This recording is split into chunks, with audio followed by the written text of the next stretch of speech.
So it's another hot, sticky, muggy day here in eastern Connecticut, and tonight we are out to pick our oregano. So it's really gotten a little taller than I normally would like it to get before I pick it, but we've been super busy with our studio reopening with the COVID-19 fun that everybody's been dealing with, and tonight is the night that I have to get this done. So I'm going to get this picked and get it ready to dehydrate.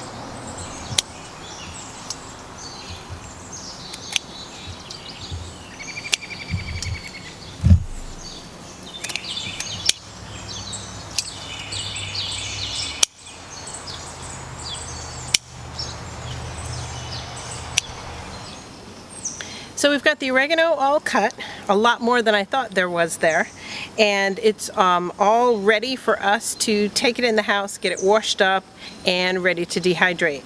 And just cutting it and picking it, it just smells absolutely amazing. So let's get it in the house and get it ready to go. So we've got the oregano all rinsed and ready to be put onto the dehydrator trays. Now normally I take the oregano and I leave it on the stem and I just place it onto the tray and dehydrate it, and then I take it off the stem after it's dehydrated. It's a lot easier for me, and I don't end up with my fingernails turning all black from picking the little pieces of oregano off the stem. However, this time I'm going to try some with this handy dandy neat little herb stripper tool that I got from a Pamper chef party. So I'm going to give this a shot, see how it goes. I gave it a little try a minute ago to see how it would work. So on this, you slide the stem into one of the little holes and you pull and pull to get all the little leaves off. And then the little leaves fall off and you can just do them onto the tray. It does save your fingers. Seems to not be too bad. So I'm going to give it a try. I'm going to do some with stripping it off the stem before we put it in the dehydrator, and then I'm going to do some leaving it on the stem, and just to see how it goes and see if it dehydrates at a little different temperature. So I'll do some trays with them still full, and I'll do some trays with them already stripped off. So I'll be back when that's all done. So we have the oregano all spread out on the trays and ready to go in the dehydrator. We're going to dehydrate this overnight on our herb setting, which on our dehydrator is about 95 degrees. So we have some of it still on the stem. We have some of it that I used the Pampered Chef herb stripper on, and you can see that that's in a lot less bulky pieces. But how do I feel about the herb stripper? Still kind of tossed up with it. It works good on the bigger stalks to pull the leaves off, but once you get down to the end of them, it just breaks the end of the stalks off. On the smaller pieces of oregano that were on a smaller stem, it really didn't work well. So maybe for something that is a little bigger and bulkier, I'd like it a little bit more. So we're doing some both ways. Gonna see what the difference is when it dehydrates. Is it gonna take longer or less time based on which way we put it into the dehydrator? So let's get this going overnight and we'll see you tomorrow.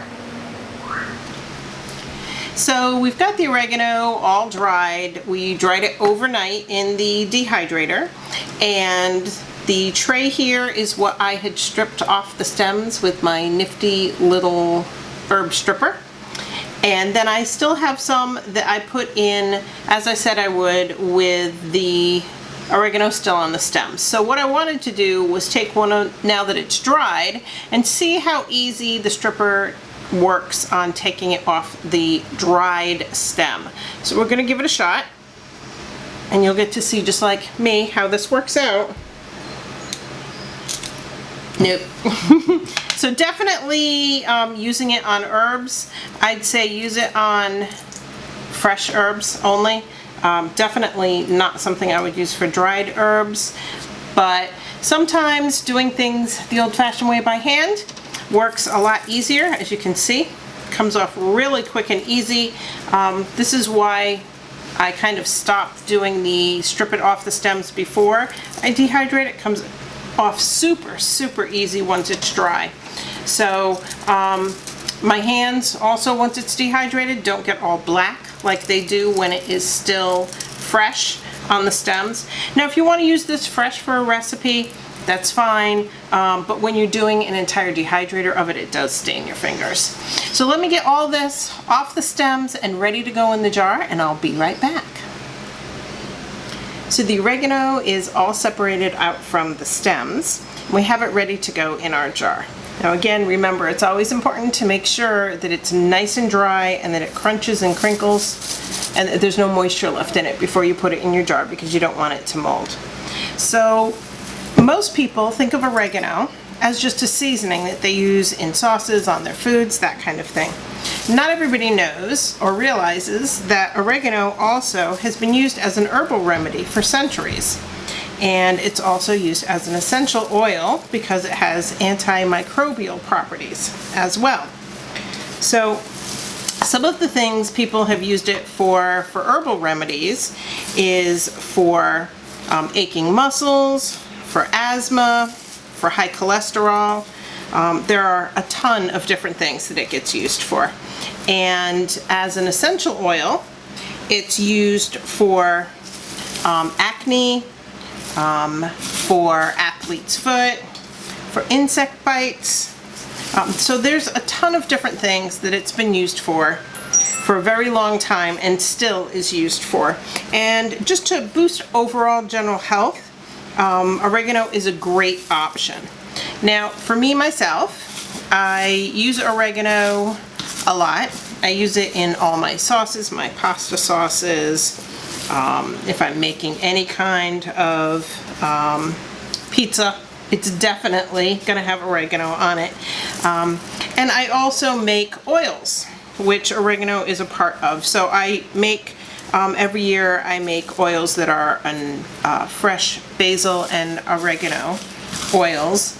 And then I let them sit for usually 3 to 6 months before I use them, and the flavors just are great in transferring over into the oil.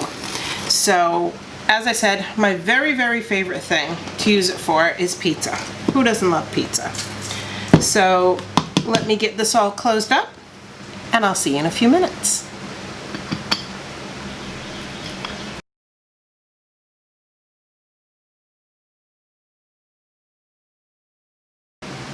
So the first part of making our pizza dough is proofing the yeast.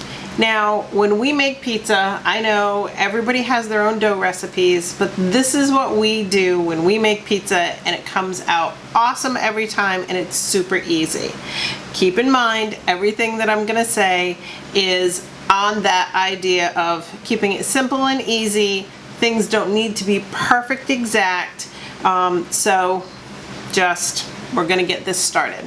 Very simply, we're gonna put in either a package of yeast, which I believe is 2 1/4 teaspoons, or what I do is 2 heaping teaspoons of yeast in my bowl.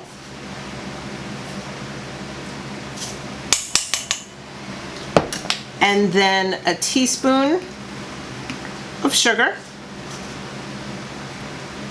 and a cup of warm water. Now this warm water is tap water. It doesn't have to be super hot. You don't want it boiling and you don't want it cold. So again, very simply, just lukewarm tap water. And then I stir it. I think it helps it work better when you stir it. So I give it a stir it all up till it's mixed.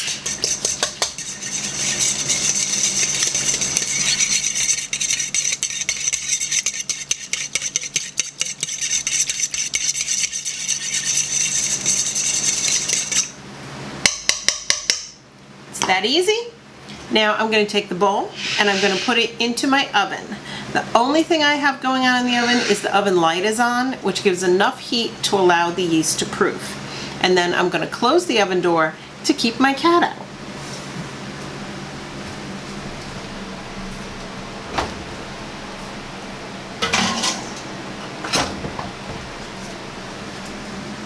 So now I'm going to clean up while we wait the 15 to 20 minutes while the yeast proofs and we're ready to move on to the next stage. So it's been 15 minutes and I took the mix out of the oven, and the yeast has had a chance to proof, and by proofing all that means is the yeast has had a chance to feed off the sugar and be activated, because this is just a dry active yeast that was used here, and it lets it kind of froth up and start to raise. So this is how it should look, or similar to this, where it's risen up a little bit, it's got some bubbles in it, and it's now ready to go on to the next step. So I'm going to put the ingredients in. They can go in any order, but I like to save the oil for last, and I'll show you why. So first we'll get in our 3 cups of flour. Again, this is just a simple all-purpose unsifted flour.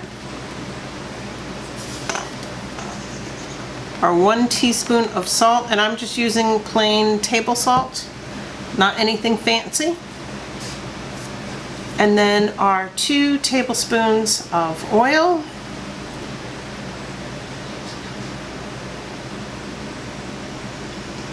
There's 1 and 2. And then the reason I do the oil last is because I clean the spoon off with my hands. And yes, you get all covered in oil, but that's okay. And I rub it into my hands. Not only is the oil good for your skin, but it's also going to be helpful when I start working this with my hands. But I always start it with a fork. So we're going to mix it with a fork until it starts getting a little difficult. This is going to take just a minute. We're going to get this mixed in. And once it starts getting difficult, you're going to want to start doing the mix with your hands. Okay, so it's starting to get kind of difficult. It's getting harder to stir the flour in with the fork. So we're going to just clean off the fork and get in there with our hands and really mix it together. So I'm going to keep mixing this in the bowl by hand until it really starts coming together and I can easily make a ball out of what's in the bowl. So I'm just going to scrape the sides of the bowl with my fingers to make sure we don't miss anything. Really work this a little bit to make sure we get all that up out of the bowl.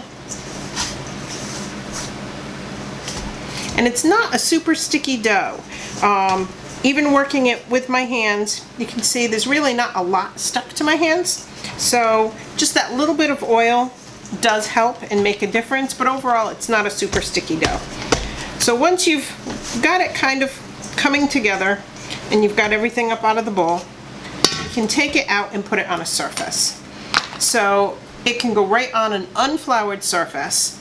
And what you're going to do now is you're going to take it and you're going to fold it and stretch it and knead it for a few minutes. I usually do about 5 minutes. It's good exercise, builds up the muscles, gives my hands some flex, and I'll be back when I've done my 5 minutes of kneading.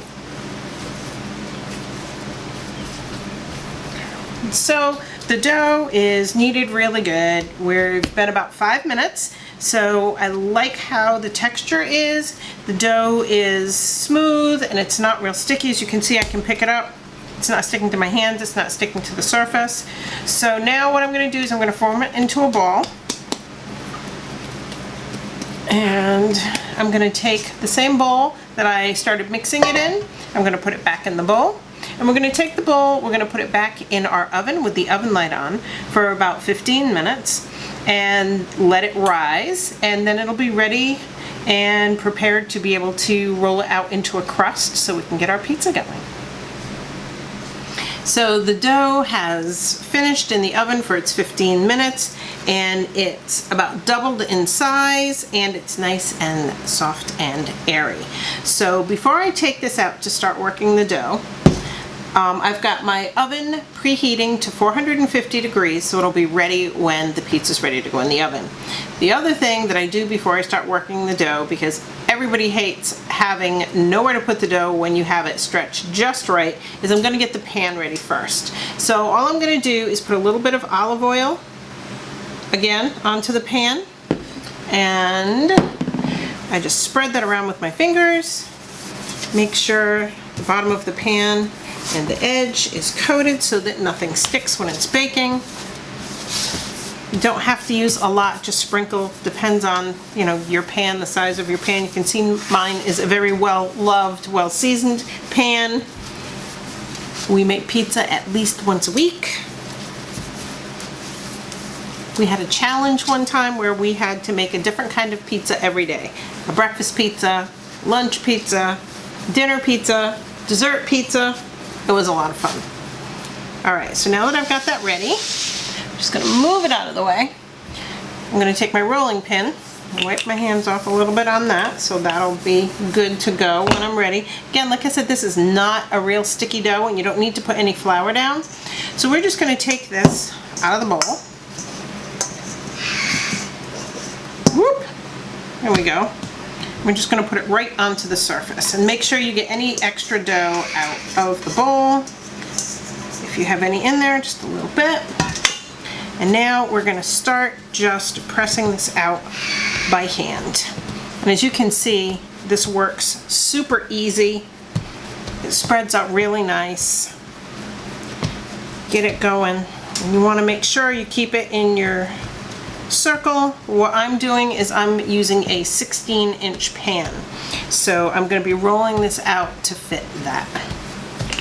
All right. Okay, so we've got the dough pretty close to exactly where we want it. So now is the fun of getting it onto the pan. Get that out of the way. All right, so we're gonna lift it, bring it up, bring it in half, slide my pan over. As you can see, it's not sticking to the surface, which is awesome. Get it up onto the edge of the pan, and in, and then back over. And you just kind of pull it and stretch it till you have it exactly where you want it in your pan. And then just press it up around the edges.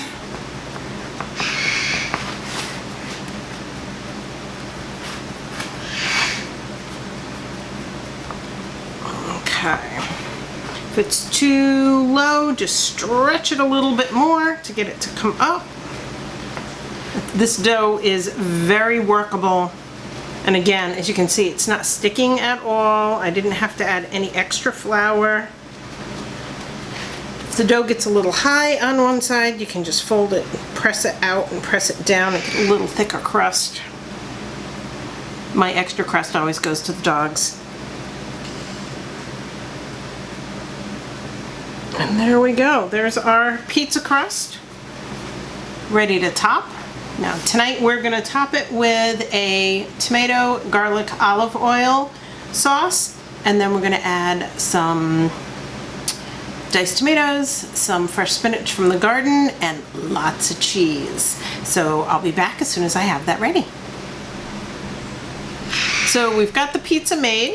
We've got our crust with our sauce, tomatoes, spinach, and lots of cheese. And we're ready to get it into our oven, which is preheated again to 450 degrees. But before we do that, we want to finish it off with some dried oregano. Now I always keep oregano in my pantry, and this is in one of my regular canning jars with one of those nifty little Ball brand snap top lids, and it makes it very easy to just sprinkle it around on the pizza. So once we get the pizza in the oven, we're going to keep it in there for 10 to 15 minutes. And I always tell people, if you're doing a pizza, your oven may vary, so you're going to want to check on it after 10 minutes. And if you have an older oven, you may have to spin it if it's not cooking even, but it's going to be ready when the cheese is melted and the pizza is golden brown. So there we go. We've got our oregano on, and it's ready to go in the oven.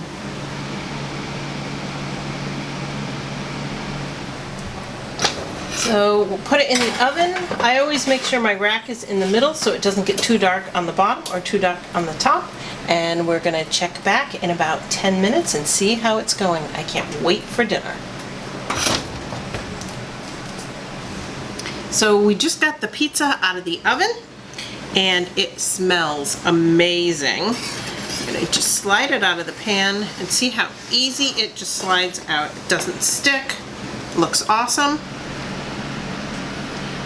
Doesn't that look amazing? And it smells just as good.